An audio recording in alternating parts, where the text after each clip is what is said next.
Yo, what's going on, guys? It's iRuby here. Welcome to a brand new video. Today, we will be talking about EA competitive multiplayer in Destiny. Now, there's going to be a cut halfway through this because, on Xbox, you can only record a certain amount of time, so there has to be a cut in order to make this long enough. Or so I can get all the information in. So, I am all for competitive, don't get me wrong, but my bad list is much bigger than my good list. I still want competitive no matter how much you say I don't because of my bad list is longer or whatever. I don't care what you say, I want it. I love it. I'd try out for every team and I would love it to death. I'd watch every tournament just because I love Destiny as a whole. But there's some characteristics in games that just don't allow competitive multiplayer to happen. Like EA competitive multiplayer, like tournaments and stuff.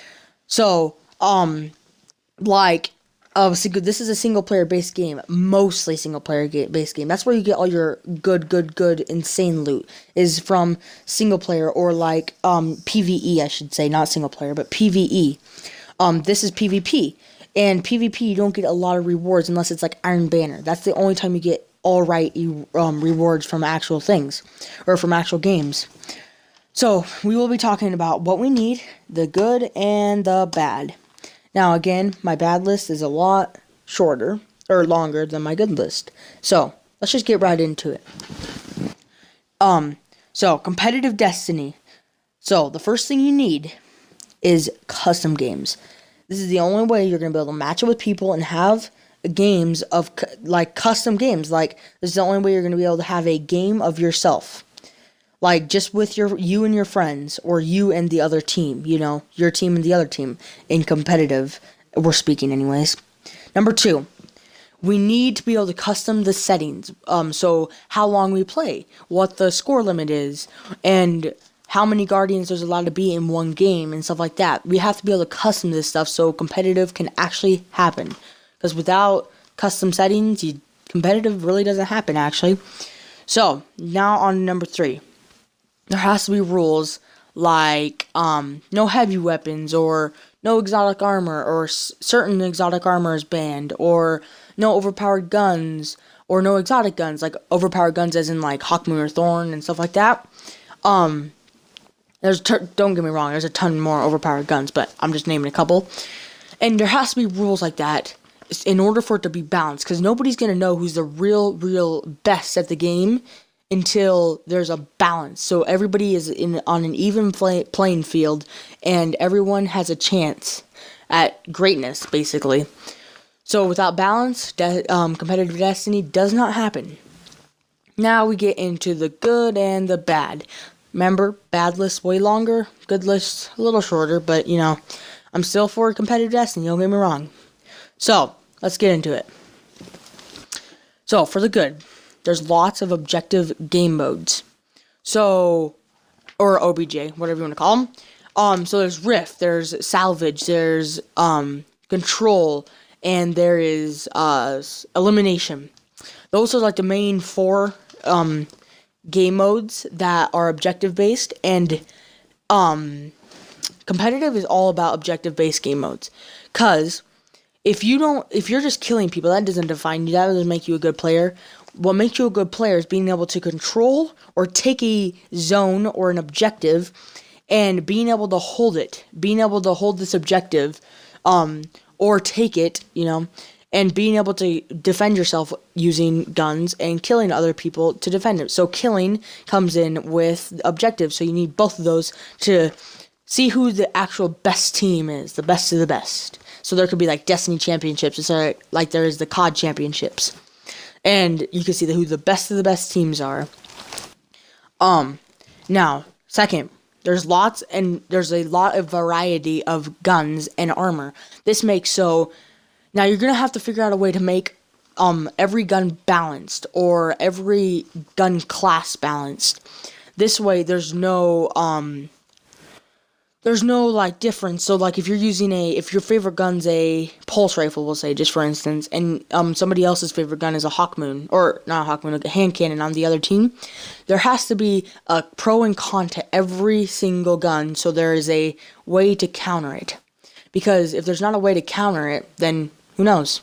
Okay, so there's that cut there. But as I was saying, the guns, you have to be able to balance the guns. Therefore, having balance to every gun class. Like if you're using a pulse rifle and there's a hand cannon, like I said, there has to be balance in between these weapons. You have to have a counter and a pro. Counter to every weapon. This way, there's a way to defeat it. So, let's say, for instance, a hand cannon. If you take a hand cannon and okay, let's say this. You take a hand cannon and you make it so the range, you have to be kind of short range, because you know how pistols in real life, or like hand cannons in real life, whatever you're gonna call them. In real life, you have to be kind of close range. You can't like snipe people from across like whatever landscape you're on and kill them instantly. So let's say that those have to be short range, but auto rifles or pulse rifles are like medium to long range. So the way to counter a hand cannon would to be take them at longer ranges. So you have to have a counter to every weapon is basically what I'm trying to say. Now, for the third and pretty much final one for good, is the kill time is slow and the movement and everything else is pretty slow, which creates a skill gap. It's not like COD where you can just like, oh, there's a guy, somebody starts shooting you from behind, boom, use your 14 sensitivity on Black Ops 2 to spin around instantly and destroy him with like a sniper or something. No, there's an actual skill gap in this game, unlike most games. I know, it's surprising, right? But that's pretty much it for the good. Now on to the bad. It's not a 60 frames per second game. So most games that are competitive are 60 frames per second, and that is the minimum for players. Competitive players will notice whether it's a 60 frames per second game or not. Like COD and CSGO, those always run at 60 frames per second when it comes to competitive. And you will see it. You'll notice it. Every game that is like that plays at 60 frames per second almost. And Destiny just doesn't do that. It's 30 frames per second. That's it. Number 2, it's not snappy, and it cannot turn. You can't turn and stuff like that fast. So this is where it comes in also as bad. It's good because it creates a skill gap, but it's bad because it's not snappy. You can't make those huge plays on people, and you can't make that awesome play and just win the match and win the world tournaments for you and for your team. No, it's like if somebody's shooting you from behind and you're spinning one way, and if they're from the other side, you have to stop your momentum and turn the other way. And even then, you're still probably going to be dead by then if they're accurate. So that's bad. The snappiness is bad in this game. There's not really a lot of snappiness. That's the bad part. Now, number 3. I said how the bad list is longer. It's actually the same size as the good, but there's more importance in the bad. Now the third and final. Most maps are kind of unbalanced and stuff like that. So there's a balance. So like for objective modes, in Rift, we'll say, if the actual spark is in the middle of the map, right, and one side is closer than the other, who's gonna get there faster? What side is gonna get to the spark faster? The closer side, obviously. So you have to figure out a way to balance that, and to balance that actual, like, how far you need to get to an objective and stuff like that.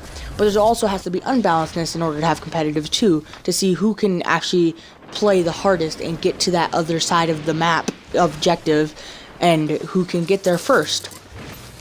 So yeah, that's pretty much it. But and as I'm saying, this game is not I don't think it's going to be a hardcore competitive game, honestly. I want it to be. I really do. I wish it was. But I just don't know or think it will happen. I don't know. It might. Who knows? World might never know. I mean, think about it. Halo's competitive, and it's made by the same company. I know it's a lot different, but you know what I mean. But yeah, that's pretty much it. My next video is probably going to be on Sparrow races and what I think about that, and if I want it. And yes, I do want it. And ship races as well. But yeah, that's pretty much it. Leave a like, comment, subscribe. Twitter, Instagram, links in the description. It's been our Ruby. I'll see you in the next one.